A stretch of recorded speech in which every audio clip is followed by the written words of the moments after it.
पर यदि तुम में से किसी को बुद्धि की घाटी हो तो परमेश्वर से मांगे, जो बिना उल्लंघन के दिया सबको उदारता से देता है और उसको दिया जाएगा। आमीन। बुद्धि को हमें परमेश्वर से मांगना है, परंतु विश्वास को हमें वचन के द्वारा ही विश्वास कर सकते हैं, पर हमें विश्वास को नहीं मांग सकते। हालेलुया। बुद्धि ज्ञान का सही उपयोग ही बुद्धि है। हालेलुया। ज्ञान को इकट्ठा करना बुद्धि नहीं कहता है। क्या कहना है यही ज्ञान है, और कब कहना है यही बुद्धि है। हालेलुया। कौन सी जगह में क्या करना है वही बुद्धि है। प्रेम ही पवित्र आत्मा का पहला फल है। हमारे अंदर ना काला है न तो नीति वचन पुस्तक को सुलेमान राजा ने लिखा था। वह बुद्धिमान बाइबल में परमेश्वर के आत्मा, हालेलुया, बुद्धि का आत्मा, समझ का आत्मा, युक्ति का आत्मा, दुख लोगों को सुलाने वाले करना, प्रकाशन का आत्मा और शक्ति का आत्मा, ज्ञान का आत्मा, यहोवा का भय का आत्मा। हालेलुया। बुद्धि ने अपना घर बनाया और उसके 7 खंबे खड़े हुए। हालेलुया।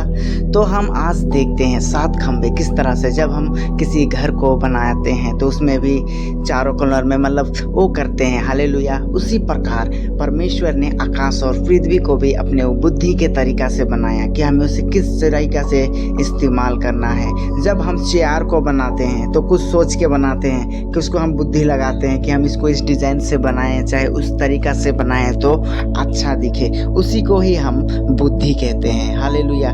बुद्धि एक ऐसा चीज़ है, हमें किस समय पे किससे क्या बात करना है उसी चीज़ को हम बुद्धि कहते हैं। और दुख लोगों को सहलाना वही बुद्धि है कि हमें किस वक्त किस तरह से चलना चाहिए और बुद्धि को इस्तेमाल करना है। जिस प्रकार वचन कहता है, बुद्धिमान पुरुष बातों को गौर से सुनता है और मूर्ख व्यक्ति जो होता है उन बातों को गौर नहीं करता। हालेलुया। तो इस प्रकार प्रिय भाइयों, हमें बुद्धि और समझ और ज्ञान से हमें काम करना है। अगर हम किसी व्यक्ति को देखते हैं कि वो नाले की ओर जा रहा है और नाले में गिर जाता है, तो क्या हम भी उसको देख के दूसरे साइड से जाएंगे या उसी की तरह हम भी नाले में कूदेंगे?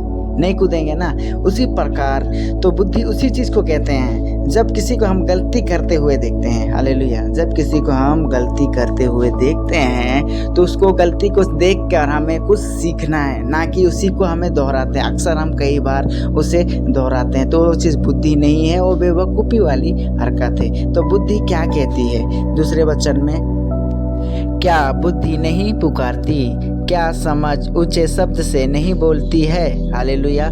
तो वचन क्या कहता है? हमारी बुद्धि हमें पुकारती है कि नहीं, इसको इस तरह से करना है, और जो हमारी समझ है वो भी हमको बताती है कि हमें इस तरह से चलना चाहिए, ये गलत है और वो चीज़ सही है। इस तरह से हमें हमारा बुद्धि बताती है।